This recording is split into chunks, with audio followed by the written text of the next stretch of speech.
college students enjoy a raging Halloween party where four friends, Paul, Chris, Gemma, and Eleanor, toast to the end of their term.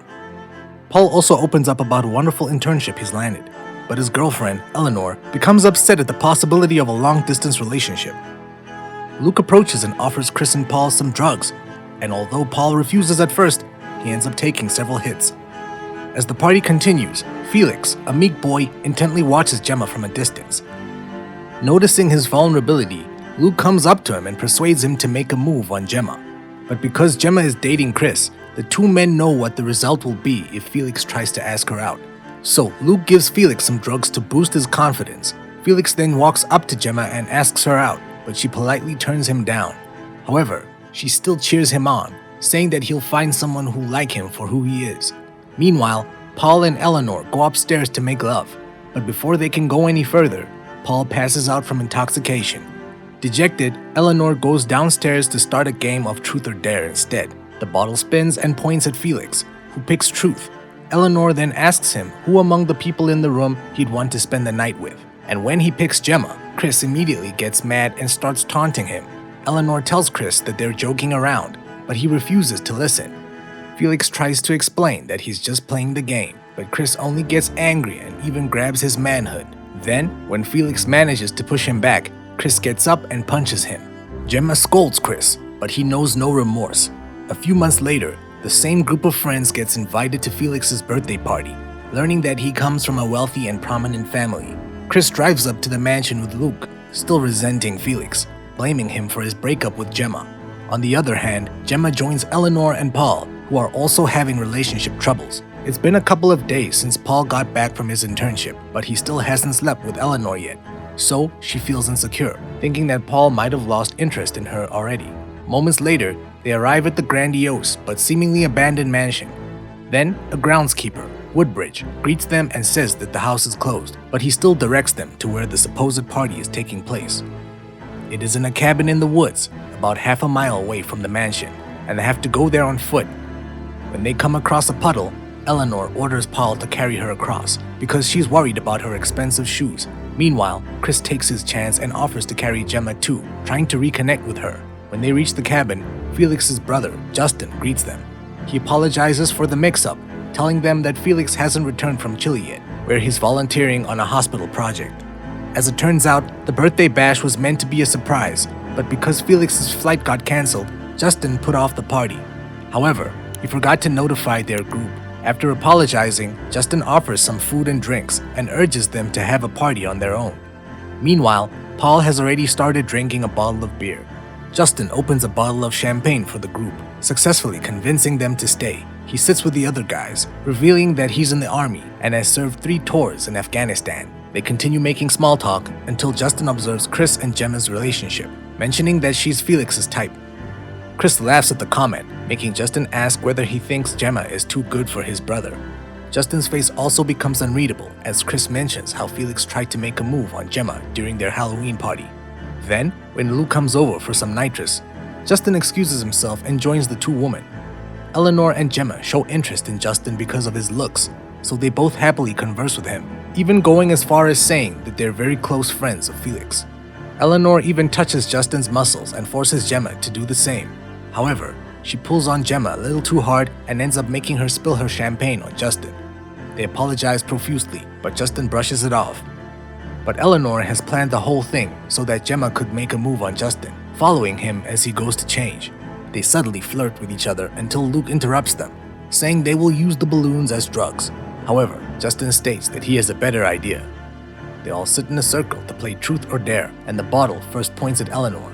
Chris dares her to make out with Gemma, so the two women kiss. Paul then jokes about making out with Chris, but Justin quickly dismisses the idea. When they spin the bottle again, it points at Gemma. Chris asks if she'll take him back, but she simply says she won't. Then, Justin spins the bottle and deliberately points it at himself, saying he's choosing truth. Justin confesses that Felix isn't in Chile, but he actually hanged himself in that cabin. At first, some of them laugh in discomfort, not knowing how to react, but Justin makes it clear that he's not joking. Justin then recounts that he was in Afghanistan, and when he came back, Felix had already hanged himself, and Woodbridge cut him down. Because of their family background, they've decided to keep the incident a secret, although it's already brought shame to their family. Meanwhile, Justin doesn't hesitate to throw out homophobic slurs. When Paul asks why they're there, Justin straightforwardly tells them that he wants to know what made Felix do it. The group realizes that they've been set up, and they're also unaware that Justin has a gun. Eleanor tries to leave with Paul, but he says he can't drive in his intoxicated state. Justin gives them a postcard that says truth or dare alongside a swear word, the same word that Chris said to Felix during the Halloween party. Justin tells them that he found it in Felix's pocket when he hanged himself, concluding that it must have been the reason why he did it. Chris attempts to walk out the door, but Justin blocks his path. Fed up, he tries to punch Justin, but the latter is a trained soldier and easily retaliates. Eleanor comes up behind him with a wine bottle, but Justin just slaps her. Paul tries to help, but Justin finally pulls out his revolver and shoots him in the leg, ignoring Gemma as she begs him not to hurt anyone. Paul then takes out his phone to call for help, so Justin expertly shoots his phone away and ends up blasting a part of his finger. Successfully asserting authority, Justin orders Luke to tie his friends to the chairs and take their belongings. Scared of getting hurt, Luke follows Justin like a loyal henchman. Justin also instructs him to lock their things inside a box, which he follows with no complaint. Justin keeps asking about the postcard, but nobody owns up to it, trying to convince him that they have nothing to do with it. He then gives them some privacy to talk about it and leaves the cabin with Luke. Outside, Justin asks Luke whether he sent the postcard, but he immediately denies it. Luke says he's just the guy who brings the drugs and isn't even friends with Felix. He tries to persuade Justin to let things slide, but he's too upset over his brother's death. Justin then asks about the Halloween party, knowing that Luke sold Felix drugs to have the courage to ask Gemma out. Although Justin disapproves of his actions, he lets Luke off the hook and just asks him who he thinks sent the postcard. Meanwhile, the group starts arguing about the postcard as well. Eleanor and Gemma think Chris did it because of the words he said and because Felix was the reason why Gemma broke up with him. However, Paul believes that Chris didn't do it. Paul urges his friends to stop fighting and focus on getting out. He orders them to keep twisting their hands out of the tape, then instructs Gemma to reach for the workbench behind her and look for some tools they can use to escape. Unfortunately, Gemma's chair topples over, alerting Justin outside. When the two men get back inside, Paul tries to reason with Justin to let them go, but he's just getting started. First, Justin spins the bottle, which points at Gemma, so he asks her opinion on who sent the postcard. Then, when she says she doesn't know, Justin slaps her. With no other choice, Gemma blames Chris. Because of this, everyone starts putting the blame on Chris. However, Chris manages to clear his name by pointing out that he was in Spain when the postcard was sent from London. Chaos then ensues within the group as Eleanor tries to keep pointing fingers, so Justin silences them with a warning shot and continues the game. When the bottle points at Chris, he chooses dare, so Justin takes out the acid test. The group begs Luke for help, but he ignores their pleas. Meanwhile, Justin inserts a tube down Gemma's throat that connects to two containers, one of which contains tap water while the other contains battery acid. Justin dares Chris to choose between the containers, but he won't give in. Justin then offers to choose for him, eliminating Gemma's 50% chance of surviving because he knows which one has acid. Eventually, Chris chooses the left container, which is luckily the correct answer.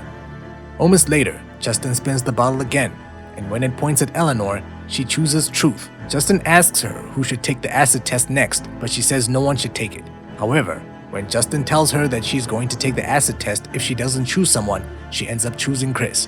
Chris confesses that he sent the postcard, but Justin knows he's lying because he was able to clear his name with an alibi. Paul then speaks up, telling Justin that none of them were friends with Felix because nobody liked him. Paul calls Felix a creep, telling Justin that he saw Felix watching them as Eleanor went down on him. He even calls Felix gay, which angers Justin, who starts saying homophobic slurs again. Justin makes Paul choose the container for Chris's acid test, but he fails to answer correctly. Everyone cries out as they watch Chris writhe in pain, blood coming out of his mouth before finally dying. Before Justin can continue the game, a knock disrupts them. Luke's drug supplier friend, Jonesy, has followed his GPS and asks to join the party, but he stops him. Jonesy then gets angry, thinking that Luke is just being selfish. But when Justin goes outside to handle the situation, he starts to back away. Justin invites Jonesy to join them, but he refuses and uses pepper spray on him. However, Justin quickly gains the upper hand when he strikes back, breaking Jonasy's arm and using the pepper spray on him too. Then, as a test for Luke, Justin gives him the revolver and tells him to shoot Jonesy. Luke is given two choices. He can aim for Jonesy or Justin, but either way, the revolver has 3 bullets left, and he has a 50% chance of killing whoever he chooses. If Jonesy lives, Justin will let him go, but if Luke shoots Justin and ends up drawing a blank, he'll kill everyone. So reluctantly, Luke ends up killing Jonesy. Inside the cabin, the group tries another shot at escaping by guiding Gemma as she swivels her chair toward the workbench. Although she topples over again, she manages to get the tools out and reach for the saw while Justin is preoccupied outside. Gemma cuts herself free and prepares to release the other 2, but Eleanor just tells her to run because there is no time. Gemma does as she's told, which upsets Paul because they could have escaped already. However, Eleanor knows that with Paul's injured leg, he won't be able to run anywhere. Outside, Luke starts to break down because he just killed someone and tries to turn the gun to Justin, but Justin tells him to keep the weapon because he trusts him now. Luke is scared about the consequences, but because Justin promises him that his powerful family will cover for them, he finally gets Luke completely on his side. They then go back inside, dragging Jonesy's body in. When Justin realizes that Gemma has escaped, he immediately runs to the car to track her down, leaving Luke to watch Eleanor and Paul. Gemma runs to the mansion and finds Felix, who is still alive. However, he's bedridden and almost fully paralyzed, watching the group's demise on a screen. Gemma confronts him about this cruelty, but he can't answer. Instead, Felix warns Gemma with his eyes that someone is behind her, and when she turns around, she sees Woodbridge pointing a shotgun at her. He was the one who saved Felix, and now he takes care of him after he tried to kill himself. Unfortunately, Felix ended up getting brain damage when the oxygen got cut off from his brain. Gemma tries to run away and hides under the bed before kicking the groundskeeper. She then takes Felix as a hostage, noticing that he has a small blade taped to his finger, successfully scaring Woodbridge away. Gemma takes the shotgun and slowly leaves, but the groundskeeper is waiting to ambush her, and as they get into a scuffle, she ends up shooting the old man. She goes back to Felix and asks for a phone, so he points towards the computer. However, as Gemma tries to get help, the internet suddenly gets cut off, and she realizes that Justin has caught up to her. Gemma once again tries to escape, but Justin drags her back inside Felix's room. There, where Justin snaps Gemma's neck in front of Felix, who closes his eyes, refusing to see her die. Back at the cabin, Eleanor tries to convince Luke to let them go, but he's too afraid of Justin and believes that he'll actually protect him.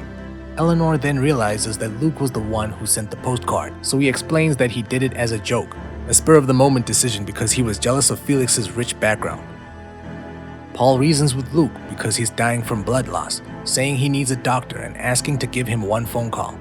Eleanor asks Luke for drugs as well, but this is a ruse to get Luke closer to her and bite his finger off. She manages to free herself and fight Luke, pushing him hard. He then ends up slipping and impaling his head on a rake. So Eleanor frees Paul and takes the gun. With no time to waste, Eleanor tries to run away with Paul, who's struggling with his words, but Justin returns with Felix in a wheelchair. Eleanor doesn't hesitate to shoot and manages to hit Justin in the shoulder, but as she gets closer to kill him with the last bullet, he deflects the gun and stabs her with a screwdriver. The two end up wrestling on the ground, but Paul comes to Eleanor's aid and stabs Justin. Eleanor then breaks the acid container on Justin's head, and moments later, he finds himself tied to a post. Meanwhile, Paul just wants to go home, but Eleanor isn't done yet. Instead, she forces Paul to get into the car, asking for some time to talk to the brothers. So, Paul ends up waiting in Justin's car, where he finds Gemma's dead body. Once Paul is gone, Eleanor asks Felix to play Truth or Dare. As if she already knows the reason why Felix tried to kill himself, Eleanor urges him to look at the person he's most scared of. Unsurprisingly, Felix looks at his brother, and that's when Eleanor starts revealing the truth. As it turns out, because Eleanor's father went bankrupt, she asked Felix if his family could help them out.